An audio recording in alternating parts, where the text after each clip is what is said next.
Hello and welcome to another episode of Worst Collection Ever. This is the show where we tell you about the worst comic book collection in existence, and it just happens to belong to us. I'm Jen. I'm Sean. Mermoo. I I was reading some of those Barbie comics, and it features a cowfish. They call it a mermoo, because why the fuck not? Those Barbie comics. Those are fucking trip, man. Exactly. That's exactly how to describe them. They are a trip. That's all you could say. You're just like, what? They are. Yeah, they're great. They're ridiculous. Yeah, I guess you want to talk about that movie? Oh, sure. Should we talk about that? I mean, yeah, I guess it's just such a. So we watched this movie, and it's on Amazon. It's on Amazon Prime, actually, and it's called Quarter Bin. Quarter Bin. And it's about friends who work in a comic book store and like just their lives, because not a whole lot happens in this movie, and it's obviously an independent film. Yeah. I don't. I mean, how would you even describe it? Well, basically, it follows the story about this. And I already forgot their names, but it doesn't really matter. I mean, look, Mohawk guy, Mohawk boy, and if you want to like actually like get yourself into this movie, it's on Amazon Prime. Oh yeah, you can. It's for free. Just look up Quarter Bin. If you have Amazon Prime, you can watch this for free. And the thing is that the cover art or the poster that they show for it is like a picture of a girl who's got pink hair and. She looks curvy, and she's holding, like, comics in front of her boobs. Right. Like, she's holding it up, and it's, like, Quarter Bin, and, like, the tagline is, like, or I think it's relationships, but sometimes things happen, or whatever. Right. And you're like, okay, and then you watch it, and it's just about this guy. With the mohawk. Kind of has a Static X mohawk. Oh, he totally has a Static X. And Abe Lincoln beard. He is fully channeling the spirit of Wayne Static. Yes, he is. In this deal. But Wayne Static, if he wore tight Affliction shirts. Mm-hmm. Yeah, 100%. He's a very schmo dude, but he has Wayne Static hair. Yeah, but he's got a mohawk or whatever, and he's like bitching because he like broke up with his girlfriend because I guess they found out that they're like second cousins or something. Right. So he's sad, and then he works at a comic book store, and like the other guy who works there is gay, and he's like dating. He went on a date with a guy named Clark who really loves DC, but the guy who works at the comic book store only loves Marvel, so he doesn't know if he can keep dating this guy. Yeah. So that's a thing. Then there's this other guy who is with this like, I don't even know who this guy is. He's just like a scrawny dude who's like a friend. And he hangs out with He doesn't have actually really anything to do in this movie. No, he just hangs out. He's just there to kind of be like, hey, main character, I guess I'll talk to you. Yeah, I'll talk to you, main character. You need a friend. And I'll make some comments. Yeah, so he makes comments, and he's hanging out with this girl who's got like really short, weird hair. And she's just there. Well, she has like a Beatles haircut. Yeah, she's got like a Beatles haircut. And she just like exists until like half the movie. And then she starts doing things. Well, yeah, she's just some girl that hangs out there, and then like she's like, I'm just friends with you guys. Hi, I'm reading a comic book. Hi, I'm sitting in a corner. Like that's literally most of what she does in like the first half of the movie. Right, and then all of a sudden, like some girl shows up, and she's like, hey, I need a job. Yeah. Can I work here at your comic book store? And the guy's like, yes, I would love that. Hot girl, work for me. Well, also because she's got like tattoos and she's got like red hair. Well, she comes in and she's like, I need a job. She said something about like, how do you keep your inventory of bags or something? That was some like weird. She got very like inside about like working. So if you're listening to this show and you own or run a comic book store or have worked at a comic book store, you probably would understand some of what goes on in this movie, you know, from a business standpoint, I guess. But, yeah, because I mean, it's not very much. It's just like she drops like some weird terminology, and he's like, "How did you know that?" It's not really weird, but it's not weird, but it's like, "What about your inventory of blah blah blah something or other?" And he's like, "Oh, what?" And she's like, "I need a job, yay!" And so he starts working with her, and then I guess time passes. It doesn't really seem like weeks pass, but it kind of seems like a day. And then this Mohawk guy's like, "Oh man, I totally love that chick." But that chick's like, "Nah, man, I'm a lesbian and I'm totally into the girl with the short hair." But nobody wants to tell. Nobody wants to tell him that. Because he's like all upset because he's still like hurt because of his other relationship with his cousin or whatever. Yeah. And then that happened to me once. What, you dated your cousin? No. Oh. The lesbian thing. Oh, the girl ended up being a lesbian. Yeah. Well, that happens. That happened once where I was like, That's hi. like every straight girl I've ever met can tell you that she has had crushes on gay boys. Yeah. 100%. Yeah, that happened to me in college. Usually because gay boys like dress really well. And you're like, oh man, look how cute he is. He looks really good. And you're like, oh, that's because he's gay. Yeah. Yeah. If he looks like a pile of laundry, then he's straight. Is that what I am? Am I a pile of laundry? There are days. You have pile of laundry days. Oh. You know I love you. I certainly hope so. But so yeah. like So he finds out she finds out she's gay. Well, yeah, because she's into like the short hair girl who apparently is some like brilliant physicist with like 2 doctorates who's like, oh no, I'm not gay. And then she's like, oh wait, no, I am gay. And then they're like, yeah, we're gonna be together, yay. And then that's it. That's like the movie. There's a lot of moments in it's like a movie where there's a lot of nerd references. There's a lot of like it's like, oh, Battlestar Galactica.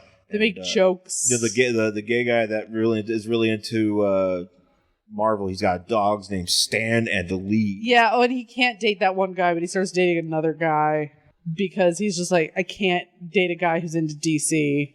This movie is based in Cleveland. Oh, that's right. It's in Ohio. It's in Cleveland. Sadly, no appearance from The Miz. Is The Miz from Ohio? Oh, yeah, that's his big thing. He's from, like, Ohio, and he has, like, bro nights in Ohio and stuff. Are they called bro nights?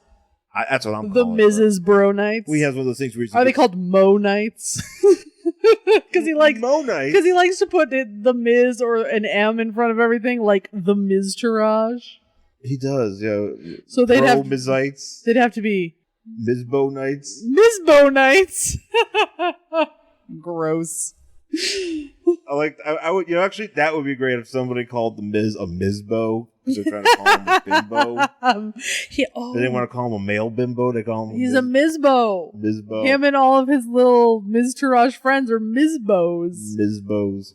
But so anyway, it's based out of Cleveland, and like at one point there's other like there's other stuff going on. There's another comic book store. It burns down. I feel like there's other comic book stores that show up, or there's like 2 of them. Well, no, that's the one. Because there's that other guy that came in fancy. That's right. Yeah, they have. Okay, so they have. It's just dumb. I want to talk more about. Things no, it's fine. I was just like, we're just telling like a point by point of this. I'm not telling point by point. I'm just trying to bring up things. I was going to bring up the comic book store that was run by some guy who apparently was in A Christmas Story. Yeah, he is the special guest. I think he was Ralphie's brother. You've never seen A Christmas Story. I have never seen A Christmas Story. So let's make sure we know that. But. I know that's weird. My mother hates Christmas, so we never really. Well, a movie called did Christmas Story. Movies. Yeah, a movie called A Christmas Story would not work out. No, my mom's not gonna fucking watch that movie. You kidding? Yeah. This is like back in the day when you only had one TV. Yeah. In a house. Yeah, it's either that or nothing. Yeah. Yep. That or nothing. We're not watching A Christmas Story. So. He apparently is like, I'm a millionaire and I'm going to run your comic book store out of the ground. And he's like, I want to own all the comic book stores in Cleveland. And so basically his comic book store is different because... It has a bar. It has a bar. Which is not a bad idea, actually. It's actually a really good idea. I would love a comic book store with a bar. I already want one with a coffee shop in it. It's a comic book store / bar / I think unisex brothel.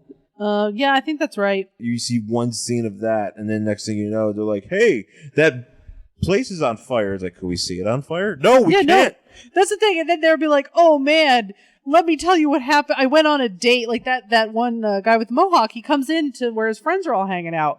And he's like, guys, yesterday, I went on a date. You're never going to believe what happened. And then he just tells everybody about it. And I'm like, no, I want to see the date. Tell me what happened. Don't recount it.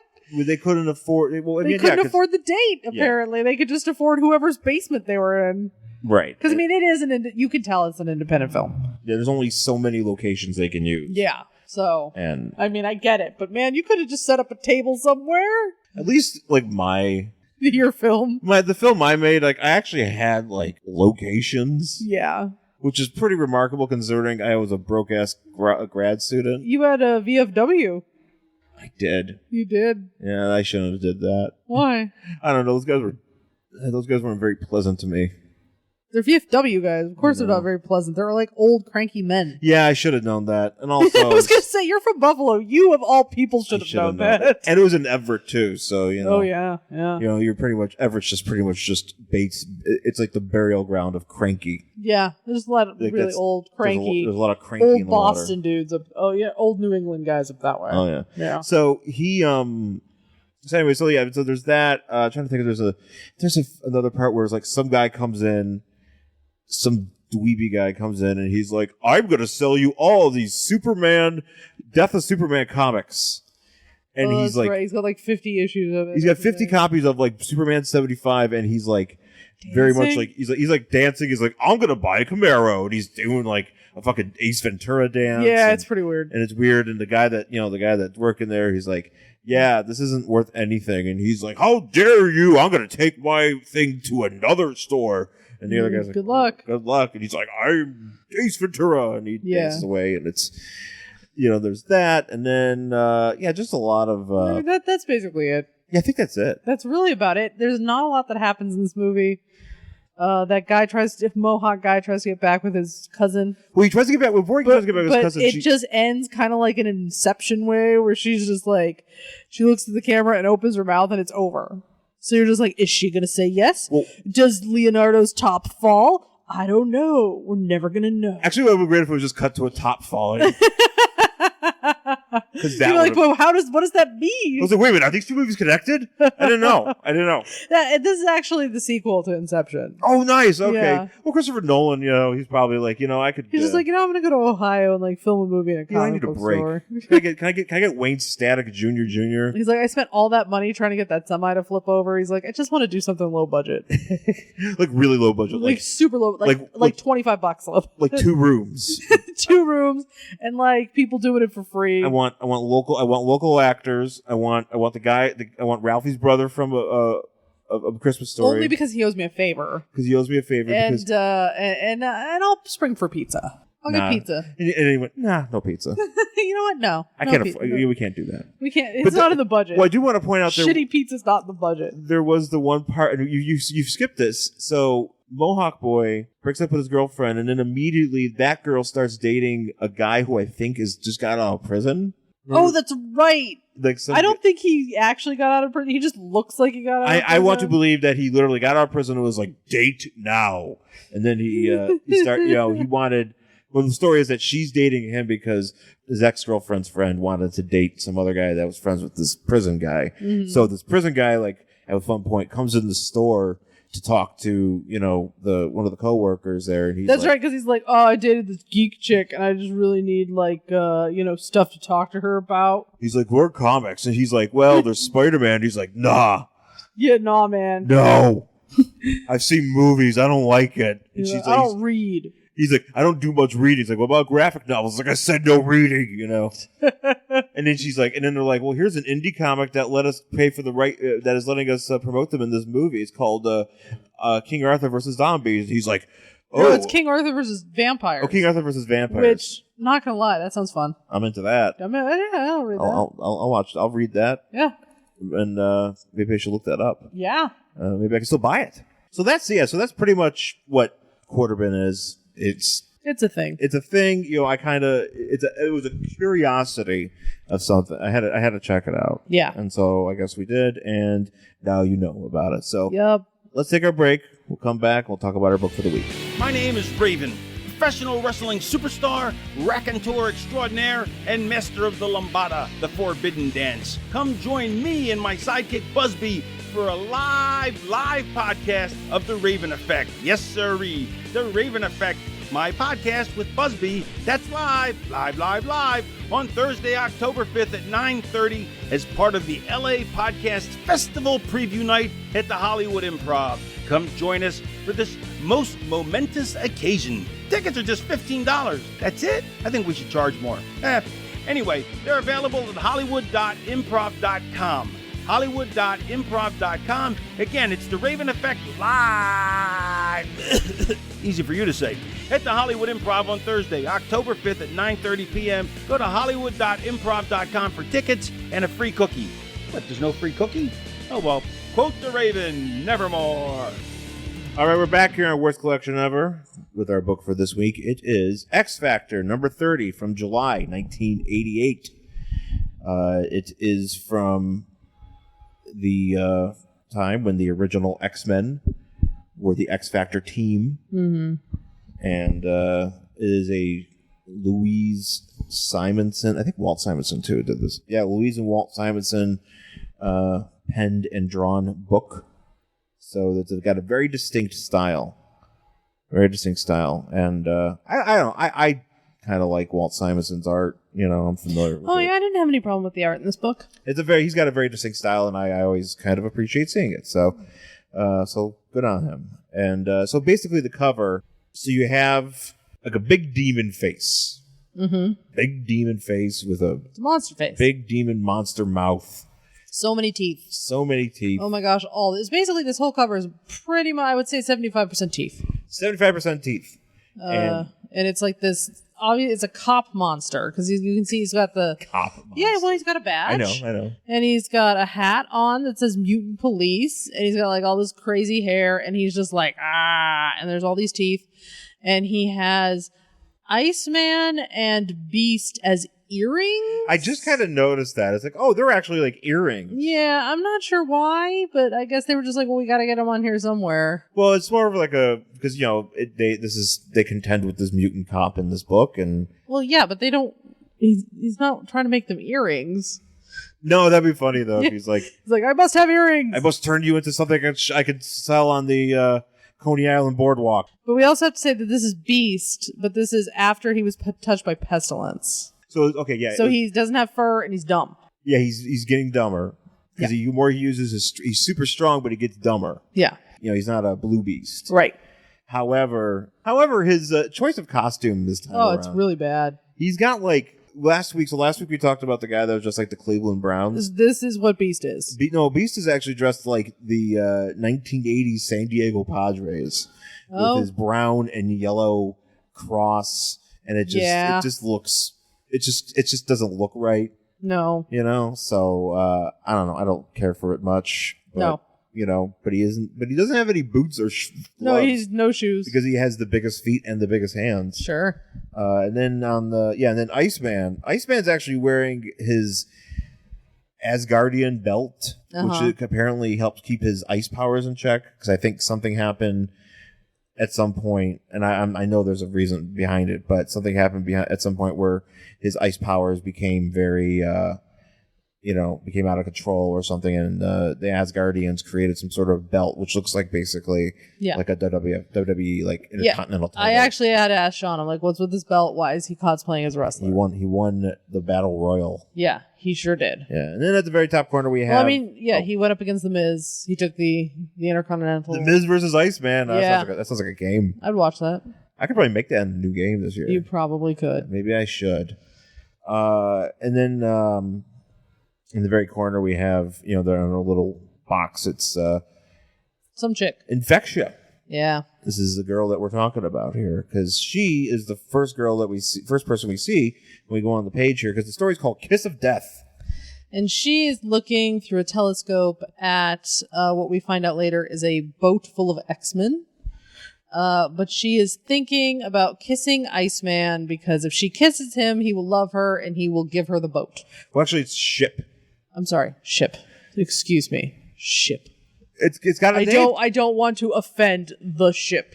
Because the ship is a sentient being. Oh, that's right. It talks. It is like, bro. At some point, Apocalypse had a ship called Ship. Ship. And then he got beat, and then he didn't have the ship, and the ship was like, "Can I be friends with you?" And they're like, "Sure." And now Jean Grey and Cyclops have sex on the ship. Gross. I don't think I could be friends with something that was like a sentient, like a transportation vehicle that was also sentient. Really? That I had to like get inside of. So you wouldn't be okay with like a Knight Rider car? I mean, maybe a Knight Rider car. I'm not fucking in a Knight Rider car, I guess. I mean, you could. I could fuck in a Knight Rider car. Do I want? Well, they don't have to fucking ship. I mean, but I mean, like, let's say it's ship is sans fuck. Okay, then I'd be fine with it. But that's what I'm saying. Like, if I lived on a ship and I was like, I would like to have sex, but I'm having sex inside of a living being, a sentient being, like, that's kind of weird. That is weird. That's weird for me. You know, I'm not gonna lie. It's weird. It is weird. It's weird. I'm glad Just saying. I'm glad. Just establishing my rules about fucking inside of sentient beings. Just want to make sure that that's out there. So Infectia is she's got this mutant power where she can apparently scramble people's DNA is what she said. She scrambles people's DNA by kissing them, and it causes them to become like obsessed with her. And also monsters. But also monsters. In this case, she's imagining Iceman becoming a gigantic, shrugging, grinning monster. Yeah. And that's what happens. That doesn't happen, but that's her plan. Yeah. So so she's like, "Oh man, I'm going to get that ship." But not yet. It technically is a ship. Yeah. It's on the water. I thought it was in the air, but it's not. It's a ship. And so, but on the deck, we have a bunch of young mutants playing like tennis or volleyball with a glowing blowy uppy thingy. Well, that's because it's Boom Boom. So this is Boom Boom with the 80s bow tie hair, or whatever, the Madonna look, and she has the power to create small balls that are like basically like time bombs. Yeah, and they're using that as like a tennis racket or something, not as a tennis racket, but they're using it as like a volleyball or a tennis ball or something. Yeah, and look, you got the. Was it Skids and Rusty and Artie and Leech, and they're all farting around with X-Factor. Because in addition to being a sentient ship where Jean Grey and Cyclops fuck on, it's also an orphanage of sorts. Yeah. So it's orphanage / training center / hotel, sex hotel. Yeah. Sex hotel. Sex hotel. Iceman is out there, and he hits the ball, and of course this is when Cyclops decides to show up and ruin everybody's fun because Cyclops is the worst, and he zaps it with his eye lasers, and then he's like, meh. And by the way, his visor is terrible. His visor does look weird because it's very like it's very tiny slitted, and it's big, and but it's also kind of like goes out like a bow. It's like little in the middle, and then it gets all big on the sides, like a bow. It's kind of weird. It is. Yeah, it's a little weird. I'm not a huge fan of that. I do like his outfit, though. I like his. Yeah, no, their outfits. I'm used to this one because I had this Toy Biz figure. Yeah, their outfits are fine, and Jean Grey's there, and Cyclops is like, "Oh, we shouldn't have left you in charge. Obviously, you can't handle it, Iceman." And Iceman's like, "You guys suck," basically, because they do. And they're like, well, we have to go somewhere, and you have to go somewhere too. So I guess the ship is in charge of these children. No big deal. And Beast is coming with Iceman. Because he has to go... Where does he go? He goes to the Hard Rock Cafe. Yeah, that's right. He goes to the Hard Rock Cafe for work. Jean and Scott are going somewhere else to like search for Scott's son. Yeah, so they're checking it. They're on their own mission to kind of figure out what happened to Scott's son that he has with Madeline Pryor, who was Jean Grey's clone. Oh, okay. Because Jean Grey was in the water, and then the Avengers found her, and then she's better. But then in the meantime, Scott married Madeline Pryor, who looks exactly like Jean Grey, but that was on purpose. And then they had a baby, and that baby is Cable. Right. So the baby's in the future. It's a future baby, but I think it's still around. I don't know. I don't know how Cable works. So they all leave. Neither does Time Warner. Hey! Topical joke. So they leave, and the kids are like, yay, ship's gonna feed us apple pie or whatever. Yeah. And so the ship's like, I'll take care and give them a nutritious meal. And he's like, how about apple pie? And I'm like, and chili burgers. I'm like, you're going to give these kids the shits? Yeah, these kids have maybe that's how he's like, now that I don't have to worry about them. They're all in the bathrooms. And they're going to watch Rambo on a 20-foot screen. Actually, what does he call it? It's not Rambo. It's Rambo versus... Rambo Nukes Commando in Nicaragua. I'm like, I'd watch that movie. Can I see that movie? Was that just the Expendables? Yes, I think it's just the plot for the Expendables. I think you're 100% right. And Sly Stallone was like, finally, I can make the movie that X-Men wanted to see. Man, that kid in X Factor has some good taste. You know what? I'm going to keep that one up here. That kid's right. I'll keep that one up here when I'm in my late 60s and I have to run in a movie. Him running, I don't know if it's him or if it's his double, But that long shot at the end there, it's the first like Expendables, I think it is. It's the first Expendables, and it's from far away, and he's like running towards like the hangar or wherever they're going for that like final showdown. Yeah. And the way he or his double runs is so fucking funny that it became my favorite thing in the entire movie. Yeah. Because just like arms, arms, arms. It was just so funny. Yeah. Anyway, so they leave, and then they drop Scott and Beast off wherever they're going. I don't really know what city they're going to. Well, they're in New York. They're in the city. Okay, so they go to New New York. York. Like they're just like they're like in the Hudson River or something. Okay, so they go drop them off in New York, and there's reporters, and the reporter's like, "Why are you guys so great?" And Beast is like, nobody said there'd be reporters." And Iceman's like, "Don't worry about it. I'll take care of it. I'm smooth. I'm so great." Well, the thing is too is that they're kind of surprised because for a long time, X Factor considered to be they were kind of hiding out in plain sight. In a way, it's confusing. I'm not going to explain it, but basically they were hiding out in plain sight. I feel like that could be the tagline for all of the X-Men. I'm not going to explain it. No, it's confusing. I'm not going to explain it. Because it is. So Infectia's like watching all this go down. She's spying on Iceman.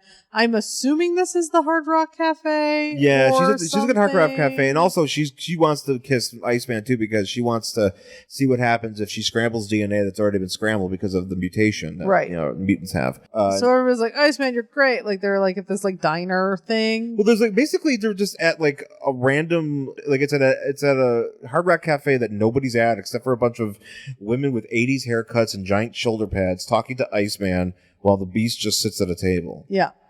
And everybody's very interested in Iceman. Yeah, and Iceman's like, I have my own endorsements. And then I think some girl tries to like... Yeah, because he's like, oh, we live on... sex. Well, that's the thing, because... I offer Beast sex. Iceman says, oh, we live on a ship, and it provides all of our needs. And this girl comes up behind Beast, and she's like, all of your needs? And he's like, ah! And he like runs away. Yeah. So then, like... So Beast goes for like a sad swing around the city. Looks like he's hanging from the top of the panel. Yeah. Which is kind of funny. I mean, he's not doing it. He's hanging from like a ladder of some sort, but it looks He's like, what pestilence haven't touched me now? I'm dumb. And so as this is happening, there's like a cop having a walk, and he stops to watch TV at a window, and he's like, mutants, meh, fuck them. It's Thomas Haden Church. Sorry. Yes, it is. And Pestilence walks up, and she's like, hey, police officer, what you doing? You hate mutants? He's like, what? And she's like, let me start talking about chemistry because this is weird. And he's like, ma'am, I don't know what the fuck you're talking about. Are you on drugs? Exactly. And she's like, no, but I am into chemistry. Why is he actually, different sort. I don't even know. Why is he talking to her so much? I don't know. Why isn't it like, ma'am, and you tip your hat and you keep walking? Like, that's what you fucking do. He's like, good day, ma'am. Exactly. Good day, citizen. Ma'am. And keep going. But she's like, ew. And she shoves him in the alleyway and she's like, smooch. And he, explodes? Well, she says something. Like, what is that there? She says something here that's kind of creepy. It says, after all, biochemical engineering was daddy's specialty, and I'm my daddy's little girl. Yeah, she's really creepy. And she's like, gives him a smooch, and he explodes. Because it's what it looks like. There's all this light and like coming from this alleyway, because you can't see what happened to him. You just see the building, and then the light coming from the alley. But it looks like he exploded. He did. And he became like a monster with all the teeth. He's the guy on the cover. So then we're back with Jean and Scott, and they're like, oh, where's my son? Blah, blah, blah, blah. And so as all that's going on, Mystique and... Freedom Force. So Mystique... Yeah. So at this point, Freedom Force is a group that works for the government to, like, keep mutants in check, I guess? In no way do I believe Mystique would be a part of that group. Well, she is. I know, but I don't believe that. Well, yeah, I mean, there's obviously ulterior motives, and she's there with Blob and Pyro and... Destiny and some other dude. I forgot who that is. I don't know. There's like old seer woman. Yeah, I think that's Destiny. I don't know who this dude is over here. But, so they're trying to find the sun, and I think they go to kind of hunt down Freedom Force because they were the last ones to see the X-Men. Because the X-Men got thrown into like limbo of some sort. Sure. And like we're kind of there's been a whole there's a thing again. I mean, again, it's too confusing. I'm not going to explain it. Tagline of the X-Men. Yeah, so they're like, okay, well, we will we'll ambush them, and then we also cut to a future thing with a ball man. Well, this is what's his name? Orphan Maker. Sure. He steals babies to make them into monsters. Well, what else are you going to do with babies? I don't know. Good question. What else do you do with babies? I mean, you can dress them up all cute, and then you can turn them to monsters. I mean, that's really about it. Yeah. So we see that, and that, like, that's like a one-off. We're not going to see that again. And then, like, so they go to Hard Rock. Yeah, so the monster and Infection go to Hard Rock. Yeah, and she's like, all right, here we go. And she walks in and he gets stuck at the door, but then he's like freaking out. He's like, Infection, where'd you go? Whatever. So he like busts through the door and she runs up to Iceman. She's like, help me, this monster is coming after me. Oh my God. And so Iceman like freezes him and he's like, no, Infection, what are you talking about? And she's like, he's talking about me like he knows me. Oh my God. And then, shit gets bad. Yeah. So then Beast shows up, I think on the next page. So he like starts fighting and like Iceman is trying to like calm him down, which I don't even know why he's bothering. And Beast shows up. He's like, no, you don't understand. There's something going on. Yeah. And he's like, stop, Beast. I'm trying to help this lady. I don't know. Bobby's kind of dumb too. He's an asshole. Bobby's kind of like a bro. Oh, he's an absolute bro. He's a bro, and he's dumb. Yeah. And and even if he's not far removed from being in Defenders, and that's when him and Beast and what's his face, Angel were hanging out watching exercise videos, being like, "Yo, chicks," and he's just weird. But it seems like the monster is just getting bigger and bigger, and eventually he just expends so much energy that he explodes. Yeah. For real. Which should have killed everybody there. Yeah. And also, he's like, hey, you look like one of the antibodies that was like attacking our ship the other day. So I guess this is like not the first time she's tried. Well, yeah, she's on a mission. She wants that ship, damn it. She wants that. Yeah, what is she? She wants the fuck ship. Well, she wants the fuck ship because they also make chili fries. Well, also, it makes chili fries and it is a floating fuck palace. And she's like, hey, it's the best of both worlds. Not that I think those two things should be combined. Also, they got a 20-inch TV. That's right, and they have the only existing copy of Rambo Bombs Nicaragua or whatever. And all the other great 80s accoutrements like cell phones and answering machines and man, state of the art. Nintendo. It's got an Atari. Oh, it's got a Nintendo, an Atari, a ColecoVision, oh, Sega Master Master System. System. The whole thing. It's got those things. That's what it has. It has those are the only things. video games that were out then. That was it. It has those things. I want to live on ship. It's got a bitchin' copy of Pong. Very exciting. Ooh, I bet it has a skee-ball room. It 100% has. We can make a skee-ball room, which is kind of gross because he's like, here, have a ball out of my body. Ew. And use it to play skee-ball. Also, here are some tickets from my body. Yeah, I have a ship that plays skee-ball. Well, that's the thing. Is like the ship provides for every need. So, like, does he use just like and food, and it just comes out of his body? Like, what is happening with the ship? Because he's like, hey, chili burgers, and I'm like, wait a minute. So he's producing. Does he have a chili recipe? He must. Ooh, is it Green Arrow's chili recipe? I'm certain it is. He stole it. He stole it, and then those kids die, and Batman shows up. He's like, "This is good chili," because Batman's the only one that likes the Green Arrow's chili. I heard. Yeah, fucking Batman. So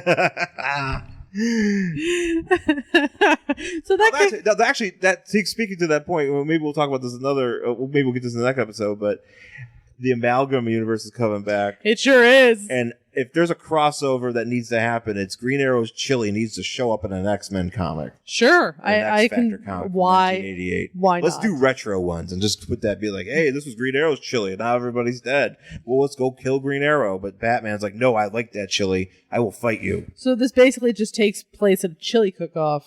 Yes. The entire Amalgam universe is just set at one chili cook-off, and then everybody fights over chili. And that's what's happening. Yes, and there's I can see that. And then maybe I like that. Maybe if you eat the chili, like, so if you take a bite of the chili at the same time somebody else is, you guys fuse together. Kind of like the fusion dance on like Dragon Ball Z. But that's how you become the Amalgam character. How do you know who fuses with who? So it's just chance. Are you closest to that person? Then so there you if go. the Hulk eats chili at the same time as Cyborg, just all of a sudden it's like chili fuse. Yes, they're standing next to each other. They take a bite of the chili. Yeah, at the same time, and so now you've got Cyber Hulk, and it's just Hulk made of cyber stuff. I like that. I kind of wish we were heading in that direction. Unfortunately, no. It's going to be some bullshit like, oh, it has fallout that impacts all the universes, and you're like, yeah, of course it does. Whatever. Shut up. Hey, DC. Shut up. Jerk me off. Okay. Because what are you talking? What? All right, Marvel too. What are you Actually, talking no, Marvel's about? involved in this too. Marvel, you could jerk me off too. I think they want us to jerk them off. No, that's the whole thing. They both jerk me off. If you want Amalgam to come back, they both need to come jerk me off. Knock, knock, knock. Excuse me, sir. This entire comic book universe is here to give you a hand job. Anyway, so back to this guy exploding. Back to this guy. So this guy explodes. Thomas Haden Church explodes. Beast is like, hey, you need to know something about her. And Bobby's like, shut up. I'm going to take a picture with this woman, and now we're going to walk hand in hand down the street. Because I am dumb as a brick. Yeah. And then I don't even care what happens here. Well, this is Archangel. Oh, it is? This is Archangel, but he has been hiding out because he's actually at his own Worthington Enterprises. He's at his own place, okay. And he's looking up what happened to his lady friend Candy Southern. Security guard's like, "Hey, you turn around," and he does, and he like shoots this guy full of apparently feathers. Well, he has like flechettes. That's like he has like I see, because what he's able to do is shoot like. Oh, that's right. I remember that his, now. Spininess from his wings. Yeah. And so. So he like spinies that guy. Yeah, and so he spinies that guy, and then we jump over where Freedom Force and everybody, the Jean Grey and Scott are meeting up at the Blob and Mystique, and they're like, "Hey, it's us. You guys haven't registered for the Mutant Registration Act." I'm like, "Fucking okay." Ugh. And then they fight just a little. Actually, Blob just pretty much just slaps Cyclops. Yeah, that's what I mean. And then they're captured. That's pretty cool. That's it. I like that. Who doesn't want to slap Cyclops? I think everybody does. He looks very unhappy in that. Well, Look at his frowny mouth. He's very frowny. Do you see his frowny mouth, which just kind of just looks like silly putty? It does. It looks like when you roll it and you go pinch. Yeah, it's exactly what it looks like. Oh, he's got a silly putty mouth, and they're all like, "Well, we're trying to do this civilly, but apparently you don't care." Slap. And slap. So then we're back in New York, and Iceman is like, "Hey, I'd love to take you back to the fuck ship to fuck, but unfortunately, it only allows mutants in because it's kind of a weird place." And she's like, "But I am a mutant. Look at this. I can kiss these roses and they'll get all big." And he's like, "Oh man, you can come on the fuck ship." I don't even know if they're big. They just turn into barf. Yeah, they turn into some sort of like it's just weirdness. basically like what poison ivy does to plants. Yeah. And she's like, "I have millions of dollars. Can I please come with you? Because I want you to train me to use my weird power." And he's like, "Sure." And he's like, "I'm going to get fucked on the fuck ship." And Beast is all like, meh. It's like, I'm too dumb to understand fuck ship. Yeah. And so they get out and like the plant attacks the cabbie, but only when Iceman and Beast aren't looking. Yeah. And she's evil, but we don't know that. Or they don't. And they go back to the fuck ship, and the kids are like, "Yeah, we had chili burgers. It was gross. I got diarrhea. So great." Poor Artie and Leech have diarrhea. Not only that, but like these kids are fucking assholes because like they're just like, "Hey, here we are. We're back on the ship." And the minute they open the door, one of these kids are like, "Who's that bimbo?" And you're like, "What the fuck's wrong with you? You don't know any. You don't know who this woman is. What are you calling her bimbo for?" What if that's Ruth Bader Ginsburg? It could be Ruth Bader Ginsburg, and you're calling her a bimbo. Let's say it's Morgan Fairchild. We're in the 80s. We could say that. or whatever. Who's a popular brunette? I don't know. What if that's Joan Collins? It's Joan Collins. It's Danielle Steele. Just coming to read you a book. And you're just like, bimbo. You're like, okay. Look at that bimbo. Oh, that's Susan Lucci. Bimbo. You're never going to win an award, Susan Lucci. Susan Lucci, this is 1988. You're never going to win anything. I think she won eventually. She did eventually. But it took like 27 years or something stupid. So they're like, "Who's that?" And I think that's the end. I do like, okay, well, this is what happened to poor Beast. Oh, that's right. Poor Beast. So they're like, "Hey, who's this bimbo?" And Beast goes, "Ask Bobby. I'm too dumb to listen to anyway." And he just runs away. And they're like, "What's up with him, man?" No. Pretty sad, actually. He's like, he's probably going to get a chili burger. If I'm Beast, I'm getting chili burger. I mean, why not? This ship has everything. You can have creme brulee. You can have... It's true. Remember those PB Maxes? No. It was a candy bar. Oh, I do remember like, those. Like little squares. Yeah. And they were like PB Max. It was like one of those things where you feel like you're like one of those extreme kids. You get to eat them. But you love peanut butter? Yeah, you love peanut butter, but you're also like... But you love it in an extreme way? Well, there's a kid that was on my bus. Was he extreme? No. Well, then what the fuck did you do and eat a PB Max? He was a bully. That's extreme. He was extreme in his sociopathic tendencies. Well, that's why he got a PB Max. You have to be extreme. He just walk around. He was one of those kids that came up in the morning when you wait outside, you know. Or I just remember him eating one, like when we were waiting to get into school at like 7:30. You know, because at one point the buses didn't run. You know, my parents had to drop me off because the bus budget didn't pass. Oh, that would happen sometimes. Oh, okay. Sometimes they would be like, you know what, the budget didn't pass, so you're gonna have to walk to school. My parents always threatened me with that. I would love to walk to school now. Oh, man. As a 38-year-old man, I'll walk to school. I always wanted to walk to school when I was a kid. I couldn't. But the thing is, though, you lived out, like, far spread out stuff. Well, there's just a lot of suburbs where I was. Yeah. It was just tract housing and suburbs. And, like, so there was a school and everybody had to take the goddamn bus to it. And plus, my high school was, like, all the way away. They eventually built a second one closer, but I didn't get to go to that one. Yeah. So I didn't get to walk to school. We started school in August, so like every time in September where all the calendars on the school walls had like pictures of schoolhouses and they're like, welcome back. We'd already been in school for like 3 to 4 weeks at that point, so that was kind of stupid. I didn't have to walk to school most of the time. Yeah.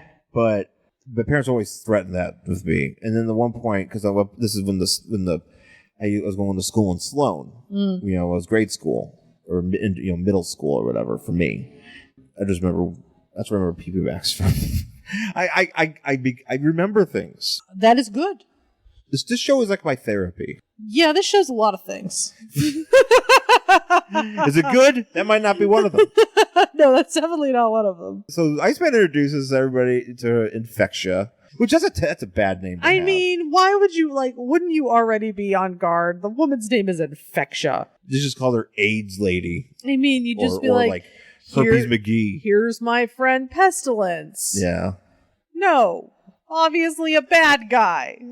Yeah. And Iceman's just like, fuck ship. Well, he's literally just like, I'll just show her to her quarters. Yeah, I bet you will. And he's doing finger guns. He is doing finger guns. This is his, I'm actually gay, but I'm like gonna really pretend to be heterosexual so nobody knows. Oh yeah, no, That's what this is. There's a lot, reading it's back. It's the 80s. And then they go off and she tries to kiss him. She tries to kiss him, and then... That's it.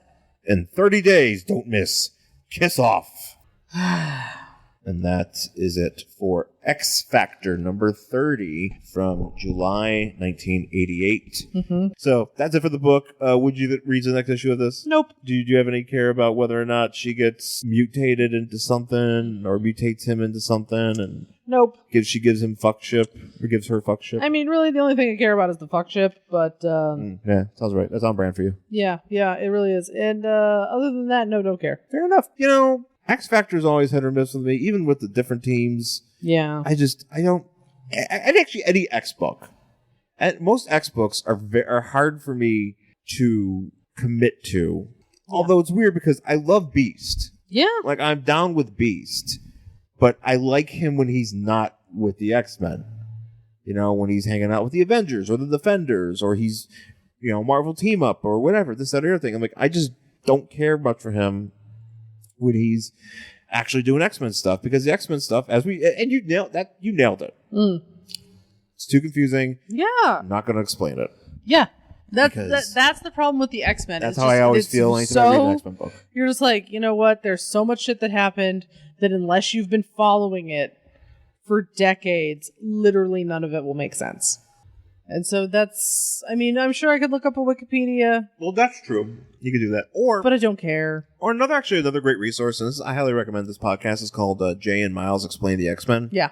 Which I think basically, I don't know from what point they started, but I think they started from like the new X-Men. Oh, okay. From I'm blanking on the issue, but the one where they reintroduced all the giant-sized X-Men or whatever. Mm-hmm. And they I feel like they started from there, and they just kind of been going through all these issues, and eventually they started doing New Mutants and X Factor, and I'm certain they're already into, I haven't listened to it in a while, but, they're into other stuff. It's pretty cool, and it's a great resource. Actually, they do a great job. It's a very well-produced show, and it just sounds great, and they have fun with it. They enjoy it. Yeah. I don't necessarily enjoy X-Men stuff. Right. I have a hard time with it, as Jen does, too, so farts. Yes. Farts. So that's it for this week's show. That's it.